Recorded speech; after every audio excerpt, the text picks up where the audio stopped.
from Renaissance-style chateaux, grand country estates, architectural glass masterpieces. These are the remarkable homes My goodness. and magnificent landmarks One day, my son, all this will be yours. at the very heart of Britain's spectacular history. Oh, this is stepping back in time. Join me and a host of celebrities I can't believe people lived here. with a passion for the past It really is a little hidden treasure, isn't it? as we travel the length and breadth of the nation This is really exciting. with unparalleled behind-the-scenes access. Would you like to see some of his speeches that I brought from the archive in No, Cambridge? not yes. From the highest heights, there's a heck of a view from up here, to the deepest depths. We've got stalactites here.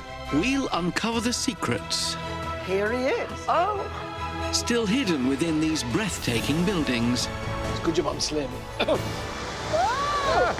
These are the places that nobody else gets to see.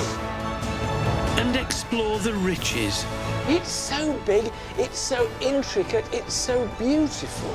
and treasures of one of our most loved institutions. Welcome to the secrets of the National Trust.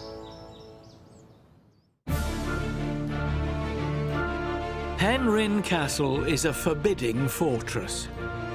Perched high above the Menai Strait in North Wales, with breathtaking views stretching to the Snowdonia Mountains, it was once home to the prosperous Pennant family. Who made their fortune in slate, sugar, and slavery. This vast castle is a statement of the Pennants' colossal wealth and power across 3 centuries. It holds the secrets of their slave plantation past and played a direct part in the origins of British trade unionism. Within the castle walls lies a story of economic boom and a long, embittered battle for workers' rights that ripped the local community apart. A turbulent struggle that's taken over a century to heal. By exploring secrets hidden in the rafters, It's all smoke and mirrors, I'm afraid. I've been had. unveiling shocking historic documents, The Pennant family had 764 enslaved workers. That's a huge amount. and revealing harsh conflicts from the past. There is no traitor in this house. If you didn't have one of those in your windows, You probably had a brick through it you instead. may have had a brick through it, yeah. I'll expose Penrhyn Castle's part in this dramatic chapter in Britain's industrial history.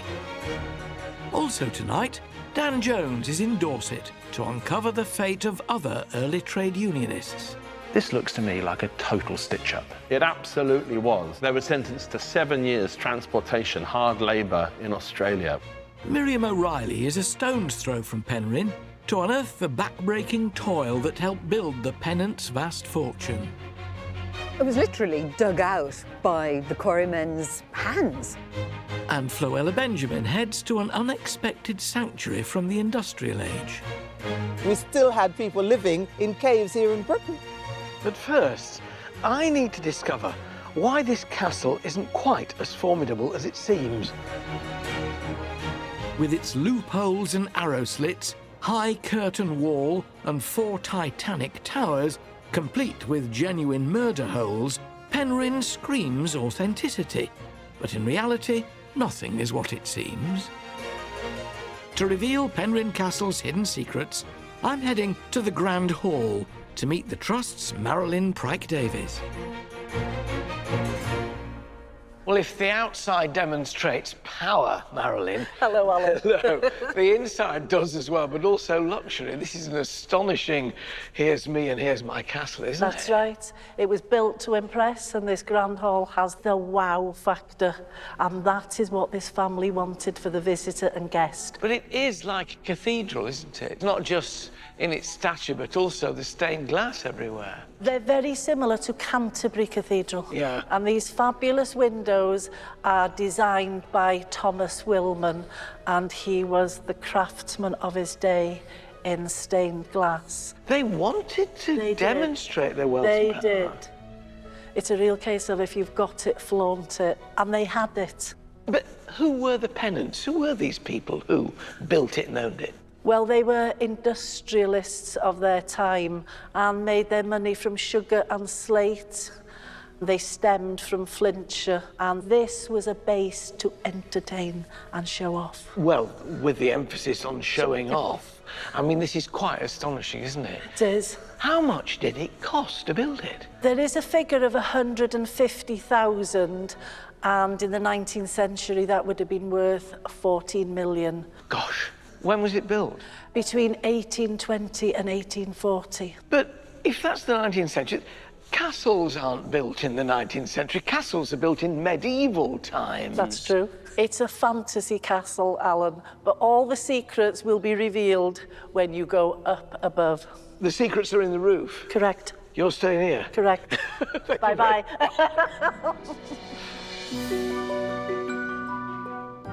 I find it difficult to fathom how Penryn can be anything but a genuine castle. But I'm told the Trust's Taya Drake, high up in a hidden void in the castle's roof, can persuade me. Well, they tell me it's fantasy and not real. Taya, lovely to see you. Nice to meet you. But I still have to be convinced, even though in here it's not a million miles from my own attic. I have to say, it's a bit like it. But, you know, it really does feel like a real castle. It does, but this is proof that what you see downstairs in the Grand Hall is not actually what you get. It's all smoke and mirrors. So what's this? What's below here? So this is actually the ceiling of the Grand Hall. But now I can see from here, what I thought was stone is lath and plaster. You can see the plaster coming through the wooden laths. From downstairs, it's to make it look as if you're looking outside, or in fact, you've got this whole room above you. But yeah, they could have used lath and plaster in medieval times, you know? Absolutely, but what will convince you once and for all is over here, Alan, if you follow me. You obviously think I'm a doubting Thomas. At the time of the castle's construction, George Hay Dawkins Pennant was Lord Penryn. He employed the famous architect Thomas Hopper to create his neo-Norman fantasy. So what are we looking at here? So this is proof that it is a Victorian red brick house in disguise. Originally, there must have been something here much older than that, presumably. So there's been 3 houses here. This is the 3rd actual building. So there was a medieval manor house. There was then another Gothic castle before this Victorian one was built. So all that stonework on the outside is just a fascia? Basically, he built this Victorian structure to then put the castle facade on top of. Well, I am convinced now. I give in. I've been had. Beautifully. What about the stained glass? So again, it's another trick, I'm afraid. So we've got these funnels that make it look as if you're looking up at the outside when you're in the Grand Hall. So that whole tube there that's going up to the roof, the stained glass is down there and the light's coming straight down, making it look as though that is the roof of the Great Hall. It's astonishing, isn't it? Why did he do it? So it was all for show. It was to build something really spectacular. And if you don't have history going back to Norman times, build yourself a house that makes it look as though you do. Absolutely. Well, I'll tell you what, Mr. Pennant fooled me. I'd have given him a medieval tick from the outside, even though now I'm in here, it's just all show, isn't it? This convincing facade dominates this corner of North Wales, despite being an almighty fake fortress.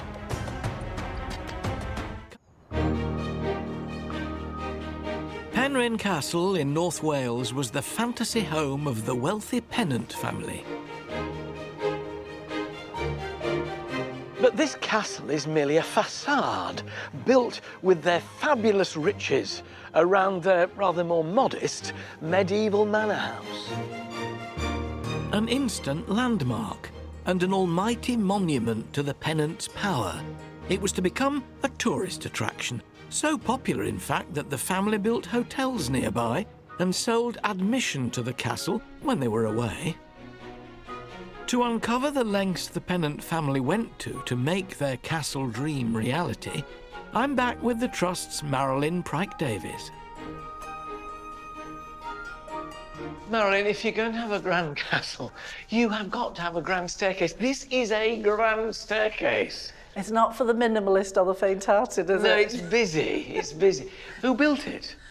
Well, it was built by local craftsmen but it was designed by Thomas Hopper. This used to be the courtyard when it was a medieval manor house. If it was a manor house rather than a castle, you've not got the space to do a grand sweeping No. staircase. This one clings to the wall. This is it. But it's Thomas Hopper in all his glory. You know, everything you see here is Thomas Hopper. Can we walk up? Yes, come on, let's go and explore. Hopper was favoured by King George IV, no less, and Pennant employed this celebrated architect to create his intricate castle. The detail is astonishing, right? When you look at these, we've got geometric patterns, we've got rope twists, we've got floral braiding.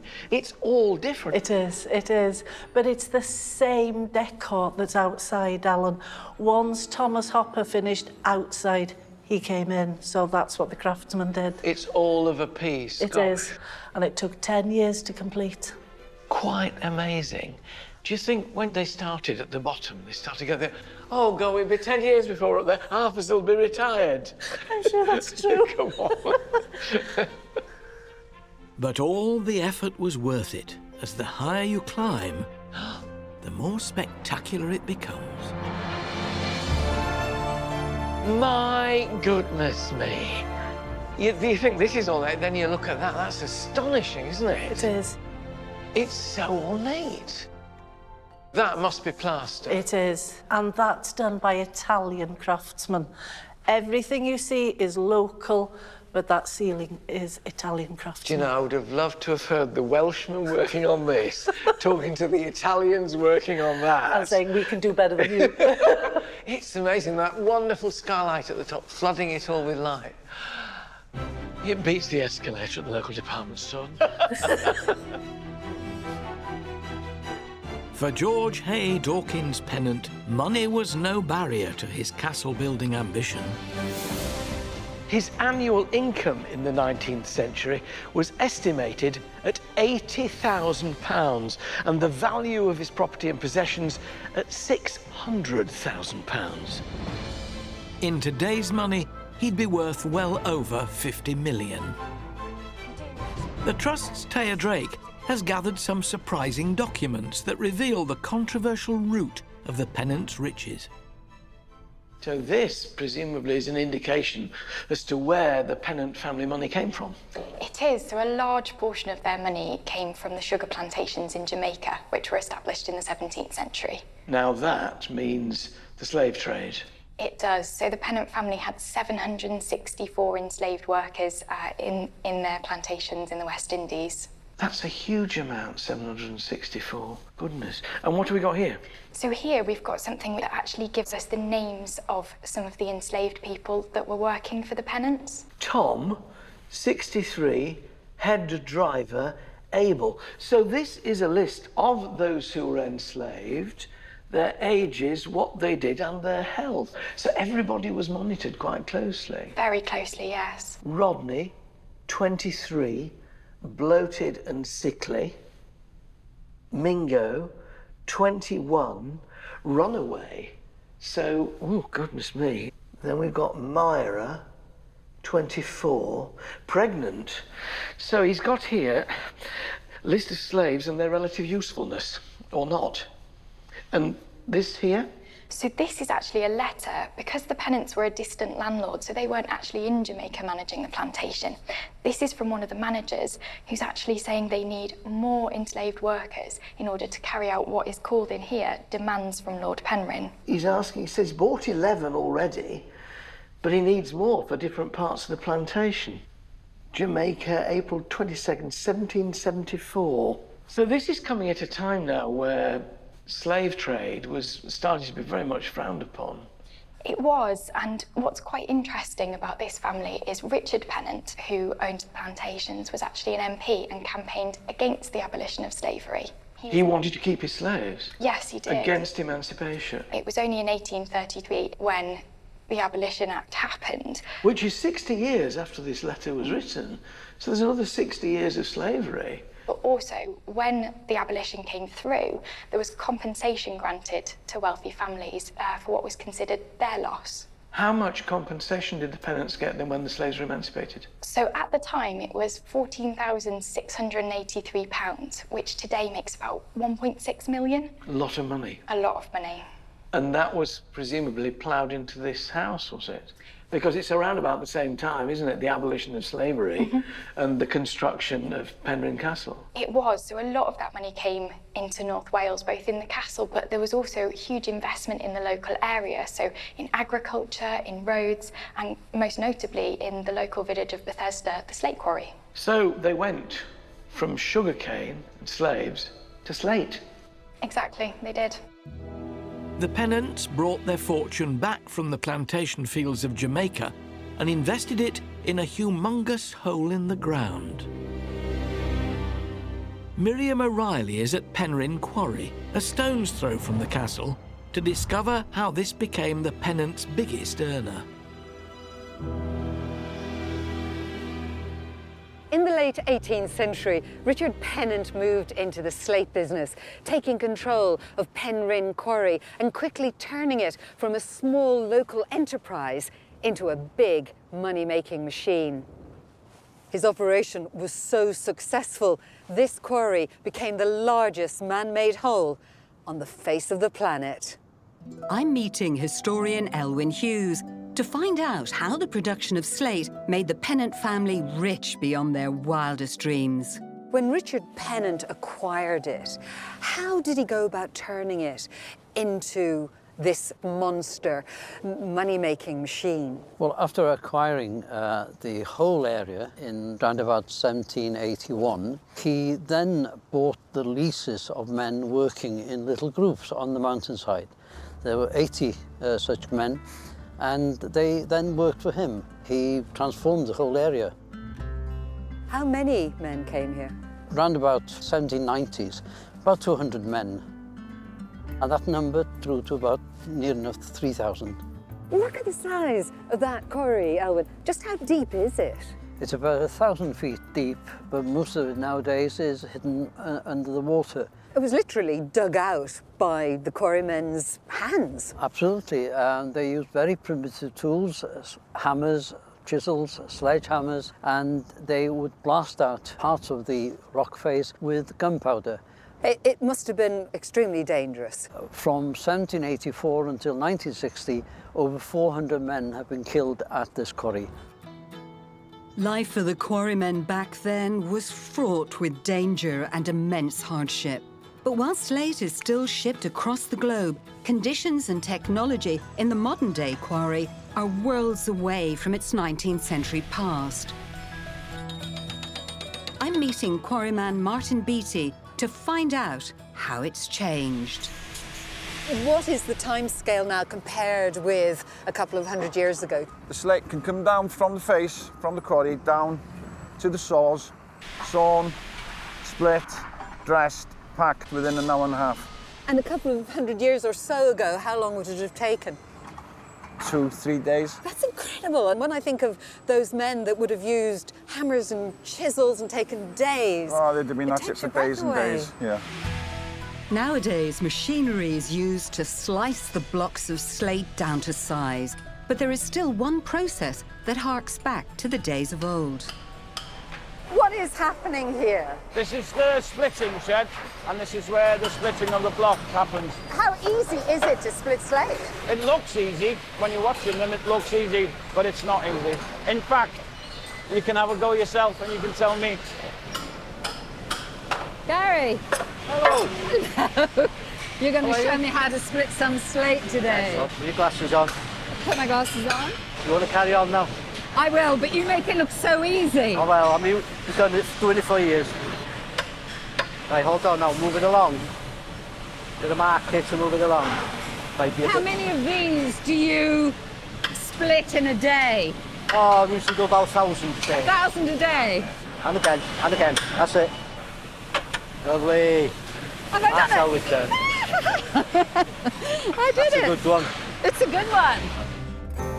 It's an industry that's world-renowned to this day, and it owes much of that legacy to the quarrymen of the 19th century who risked life and limb to extract this precious Welsh resource.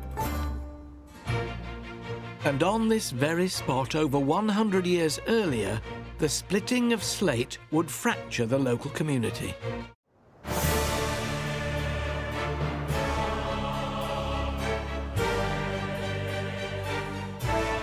Today, I'm in North Wales at an impressive mock castle that was home to the cash-rich Pennant family. They'd invested in the local quarry, employing almost 3,000 men and creating what was once the biggest man-made hole in the world. Business was booming. Using profits made from both slate and sugar, they added a wonderfully deceptive castle facade onto the medieval manor house they'd bought 50 years earlier. They used it to show off their power, but also to distance themselves from their plantation past. But in the event of a siege, this fortress would serve them well. And with workers' unrest growing at Penryn Quarry over union representation, pay and working conditions, the threat to this castle's defences suddenly became real. Professor Andrew Edwards has rarely seen historical records from Bangor Archive that document the dramatic and ultimately inevitable uprising of the Penryn quarrymen. What a table, look at that. Amazing stuff, yeah. So, what sort of boss was Pennant, the lord of Penryn Castle? I guess as far as the workers were concerned, he was a kind of paternalistic, you know, he expected loyalty from the slate quarrymen, as he did with the people who worked on his land. What did the men want that they weren't getting? They wanted recognition for the union. They wanted a right to negotiate terms of work, whether it be salaries, whether it be working conditions. Remember, these are incredibly dangerous places to work. So did the quarrymen not have representation? Well, they did have a union, they did have representation, but that wasn't recognised by the quarry owners. What happened then as a result of this impasse? One afternoon in October 1900, there was a dispute in the quarry, led to some violence and unrest, and 26 workers were arrested. 6 of those workers were convicted and dismissed. The other 20 tried to return to work. When they did return to work, the quarry managers made life quite difficult for them, and in response to that, the whole quarry went out on strike. So the quarry closed? The quarry closed. 2,800 workers went on strike. How long did the strike last? Around 3 years. That's an enormous length of time. It's one of the longest, if not the longest running strike in industrial history. But of course, the need for food, the need to survive forces some of them back to work. So by the summer of 1901, around 400 men are actually back in work in the quarry. Instinctively, they didn't want to do that, but they were forced back to work out of poverty. And starvation. And starvation. And yet, it's not affecting Penryn's lifestyle, because these are wonderfully glorious receipts from jewellers in New Bond Street. Very fine diamond tiara, 400 guineas. Absolutely. That was a huge amount of money. And 1902, antique pattern ruby and diamond heart pendant and brooch, £36.50. So he sees no reason to go through privation himself. Absolutely, and it kind of epitomises the problem, doesn't it? That Penryn isn't that reliant on the money that the quarry is making in order to kind of carry on living the lifestyle that he's living. Now, you've got a letter here, which is, it's written from Nottingham to Pennant. Yeah. So this is from a Nottingham collier, presumably. Presumably, a it could be, yeah. Dear sir, I have this night had one of the happiest evenings of my life in hearing the Penryn Choir render songs in order to raise sums of money to support people who are now suffering through your own fault. So the Penryn Choir would have been there raising money to try and feed the community. Absolutely. Gosh, it's heartbreaking, isn't it? What was it like in this environment where you've got people who refuse to go on strike and want to work and people who do strike? Did it turn nasty? Oh, yeah, absolutely. You know, it becomes increasingly tense. There clearly was violence, there was damage to property. And threats? Yeah, threats, yeah. This is a sign, nid oes bratwr yn y tu hwn. There is no traitor in this house. This would be put in the window, obviously, by a family who was still supporting the strike. If you didn't have one of those in your windows, obviously... You probably had a brick through it instead. You may have had a brick through it, yeah.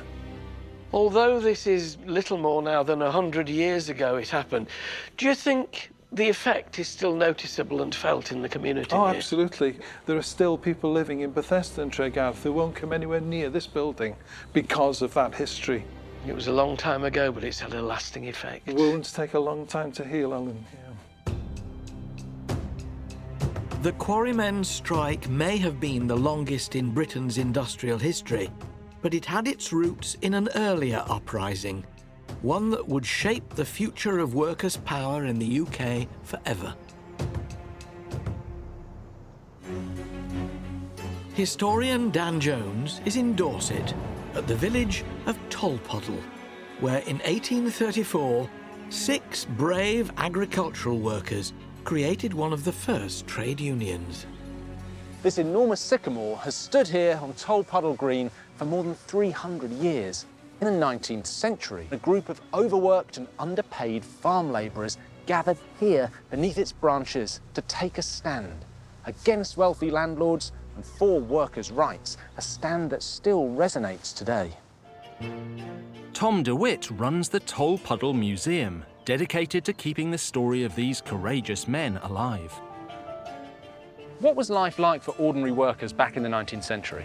These were difficult times, partly driven by a series of bad harvests. So people must have been very angry about these terrible conditions. Absolutely. I mean, anger, but also genuine concern for people's kind of livelihoods and the starvation of their families. This resulted in scenes of violent unrest around the country. Here in Tolpuddle, a group of farm labourers were seeking a more peaceful solution, led by a Methodist preacher called George Lovelace. What did they actually do under that tree? Well, they decided to form what was a friendly society, an early form of trade union, so that they could go to the landowner together for an increase in wages. If one person on their own just went to the landowner, they would simply be not only sacked themselves, they wouldn't be able to get any other work. It gives them that power of numbers. And they actually swore an oath of allegiance to the union. Wow. The local landowner, Squire Frampton, got wind of his workers' plans to fight for their rights and set out to scupper them with the help of the Home Secretary. Melbourne suggested that there was a rather obscure law that was actually intended to prevent mutiny on board Royal Navy ships, which actually prevented anyone swearing an oath, which was not itself required by law. Then what happened? Well, he actually arranged for their men to be arrested. All for meeting under a tree. It was here, in Dorchester's old Shire courthouse, that the Tolpuddle men were tried for the obscure crime of administering an unlawful oath. So, Tom, who tried the men? Well, the judge was Baron John Williams, but there was also the jury. On the lower level, there was a petty jury, made up of the men's peers, and above them, a grand jury of local gentry, including Squire Frampton. So all those landowners and squires who were sitting around the courtroom, they had a vested interest in these men being found guilty, didn't they? Absolutely. The judge actually said to the petty jury, if you find these men not guilty, you shall forfeit the opinion of the grand jury. And that's all of the employers. So he's saying to those people, if you acquit these men, you won't work again. So this looks to me like a total stitch-up. It absolutely was. They were sentenced to 7 years transportation, hard labour in Australia, which was an incredibly harsh sentence. That is absolutely terrible. So what was the public reaction to this incredibly corrupt verdict? The emerging trade union movement saw that this was an important test case. So they actually organised mass protests, notably in London, where around 100,000 people marched to Parliament, and they took with them a petition of over 1 million people, which took several men to carry. Wow, so eventually the government gives up and says, OK, justice has not been served in this case? That's right. The men were granted a full free pardon, and also, importantly, they were given their fair home, so they were brought back to this country. It's the first case where a mass protest actually has brought about a change. It helped sow the seed of the first trade union congress to defend workers' rights. And the tree at the root of the story has become a place of pilgrimage in memory of these men, known as the Tolpuddle Martyrs. But 6 decades on, in the early 1900s, Penryn quarry workers were still fighting for their right to a union. The battle would tear the local community apart. Wyn Roberts' family have lived here for generations. His grandfather was directly involved in the Great Penryn Quarry Strike. So how long have you lived in and around Bethesda? All my life I've been away once or twice, that's all. How old are you? 90. Heavens. So you really have seen the changes here? Yes, yeah. We've got a lovely photograph here of some of your family members. I want to know who they are. The man right down at the front with the amazing whiskers. Grandfather. Right, what did he do? He was a quarryman. So he worked at the quarry? That's it. Yeah. And there, this chap on the right? My father, blacksmith. He was a blacksmith. But grandfather worked in the quarry then? Yes. Was he a striker or did he break the strike? No, he was a striker. Yeah. There was a lot of support for the strike from all over the country. Food was sent here, shoes, boots and everything. You saw it all through your family, so how did that strike affect the two factions within the community? Those who agreed to stay on strike and those who wanted to break the strike, who felt they had to break the strike simply to work and feed their families? It split the whole community, you see. Some people said, well, if I am making the sacrifice, why can't you? And there were fights every Saturday night. So it was violent times? Yes, yes. So you had a bitterly divided village? That's right. For years? Yes, yes. It still seems raw to many locals. It must have been a time of enormous hardship, great hardship. Most of the men went to work in other industries, like my family went to South Wales to the coal mines and everything. So they would leave their families behind? Yes. Go off and work in South Wales? Send the money home. Gosh, what an uproar, what an upheaval for a family. It's terrible, yeah. There was one shameful episode. You know, there were demonstrations and everything. And one side of the street in Bethesda, the strikers were hundreds of them. The other side of the street was 2 rows of soldiers. One row on their knees with the rifles and the other standing behind. And the riot act was read there 3 times. If the crowd had moved 1 step forward, they would have to fire on them. Goodness. But the crowd sang hymns and made a mockery of it all. You've been nursing a piece of metal on your lap. What is it? It's a slate splitting chisel. Gosh. That is what split the community, the strikers and the strike breakers. The divisions still resonate today, but there are signs of change.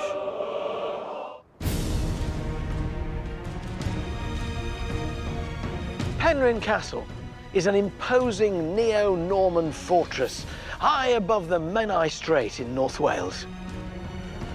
This 19th century fantasy castle belonged to the Pennant family, built from plantation profits and the toil of their quarry labourers. Life was hard for these workers and those throughout Britain, but some found respite from the harsh conditions of the industrial age. Floella Benjamin is at Kinver Edge near Birmingham to unearth an unusual sanctuary. The Trust is known for its grand houses and stately homes, so it's quite intriguing coming to a rock face in the West Midlands. But behind me here, carved deep in the sandstone, are caves which were once used as unique dwellings.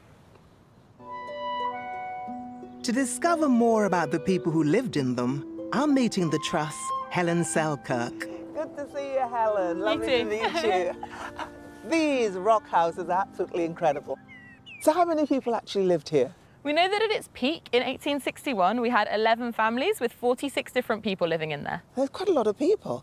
So how was it all laid out? How would they have lived?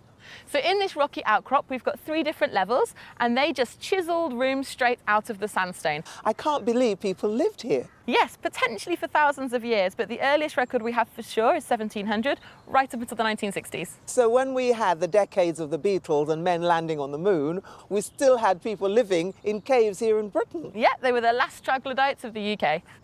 I'd love to see it. Can I have a look? Of course. Great. An ironworks flourished close by in Hyde, and from the Industrial Revolution onwards, in part, it was local workers that made these caves their home. Wow! This is much bigger than I expected to find. And I can see the way it's all carved out into the rock. It's got a lovely shape to it all. I feel like you've got a little gnome in here. Each cottage was 2 rooms. They've got this space and then they've got a bedroom next door. But what about a toilet? What about running water? How would they have existed in a place like this? So the toilet would have been an outhouse. The bathtub is hanging on the wall. And the fireplace here? Very much the heart of the home, yeah. That's where you would do all your cooking. It's where you would heat your water up, and it's how this place was heated. So why would they decide to live here rather than live in the town? We're in the Black Country at the moment, and during the Industrial Revolution, those towns were really quite grimy. There was a lot of smog. This was considered a much healthier place to live. Tourists would come and visit the countryside of Kinver Edge, and the families here would sell them tea and cakes.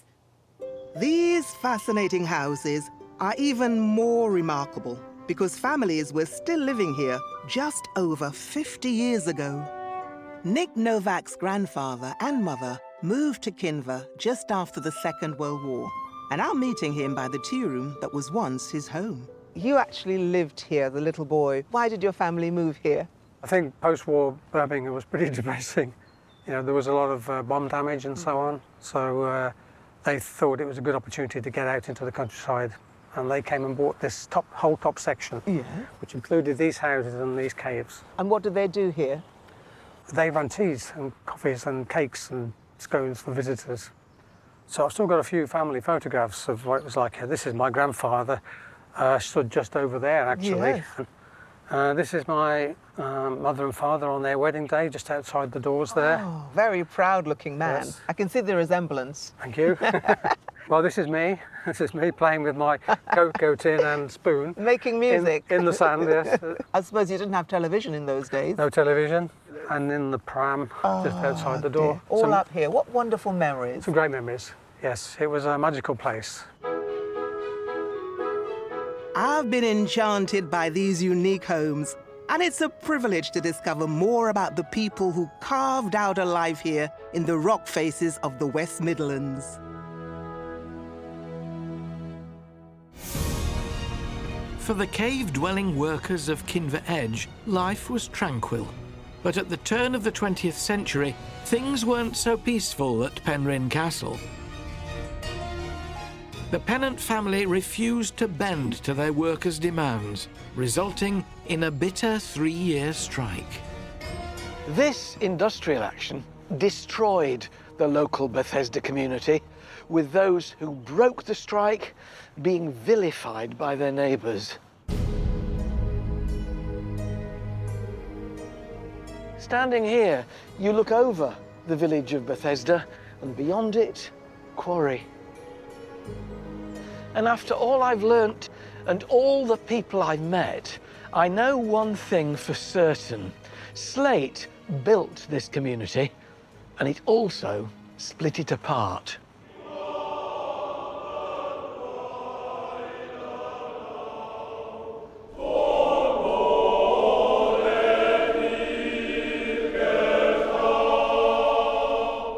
Today, the Penryn Male Voice Choir are rehearsing here at the castle, the heart of the dispute.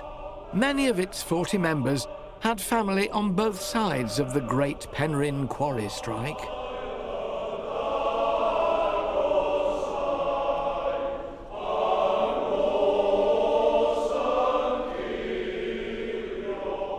Baritone Alan Davies has been with the choir for 20 years.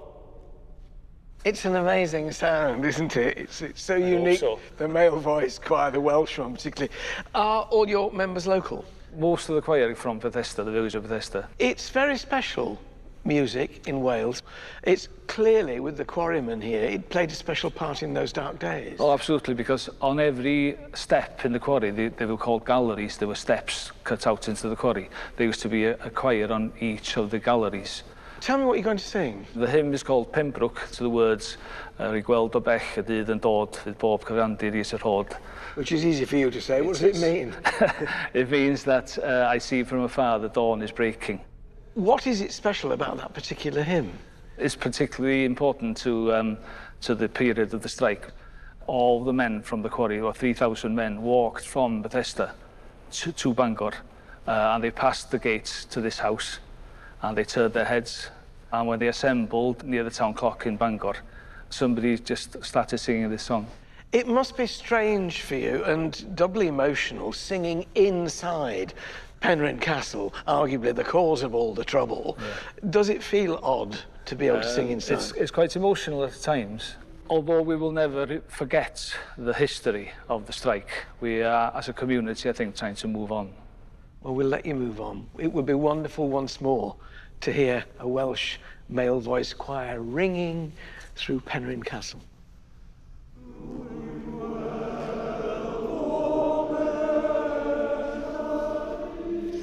The Penryn male voice choir still sing to remember those brave quarrymen and the suffering they endured during their legendary industrial action.